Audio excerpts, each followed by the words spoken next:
Единиците на локалната самоуправа, граѓанскиот сектор и бизнис заедницата треба да се организираат, да најдат заеднички интереси и да работат на проекти со кои се подобрува квалитетот на животот во руралните средини. Во оваа насока Центарот за развој на Североисточниот плански регион и проектот за експанзија на мали бизниси, имплементиран од Карана корпорација со финансиска поддршка на УСАИД Македонија, во средата на 12 во Куманово ја одржа третата од 5 работилници во рамките на проектот за воведување и спроведување на лидер пристапот на Европската унија во македонскиот североисток. Лидер е дел од ИПАРТ мерката како политика на ЕУ за развој на руралните подрачја. За да може да се аплицира, потребно е формирање на локална акцијска група која треба да се регистрира во Централен регистар како правно лице, а потоа и во Министерството за земјоделство и од 2016 да се аплицира за средствата од лидер програмата. Во работилницата и овој пат учествуваа представници на администрацијата на општините Куманово, Старонагоричани и Липково и заинтересирани луѓе од бизнис и од граѓанскиот сектор. Како и досега, одговорните ги презентираа полезностите и можностите кои се нудат со спроведувањето на лидер пристапот во регионот,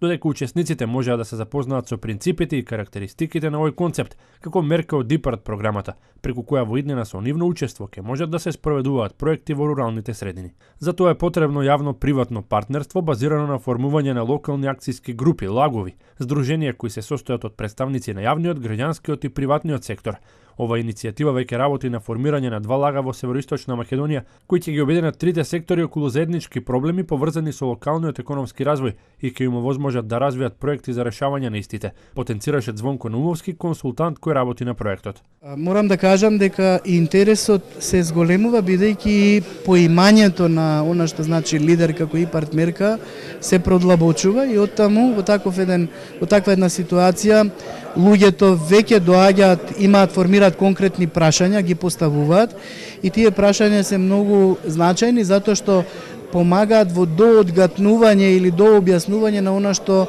лидерот всушност значи и она што предизвик ќе направи лидерот во моментот кога ќе се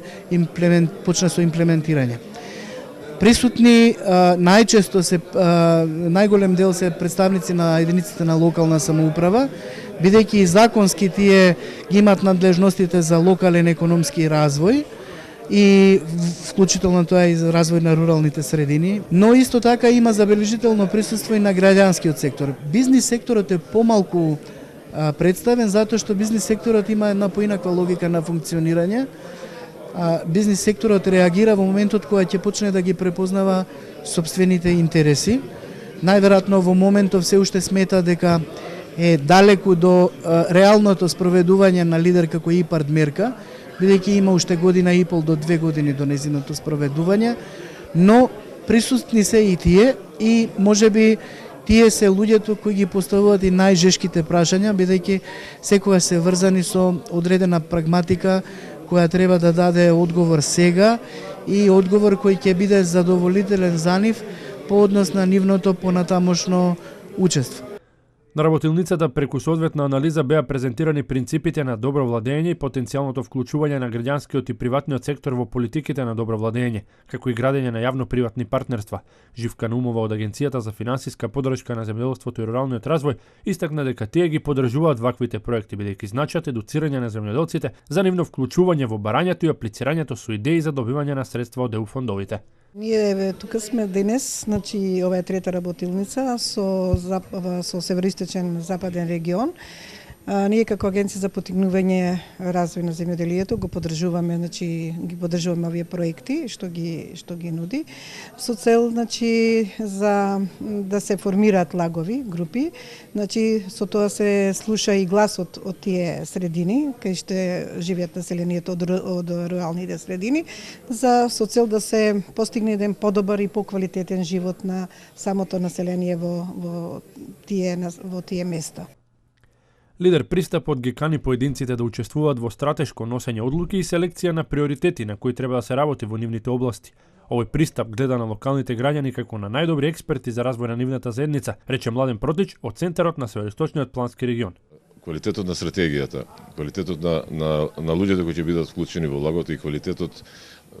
пред се на проектите кои ќе бидат вметнати во стратегијата сигурно ќе има голем значај, така да ние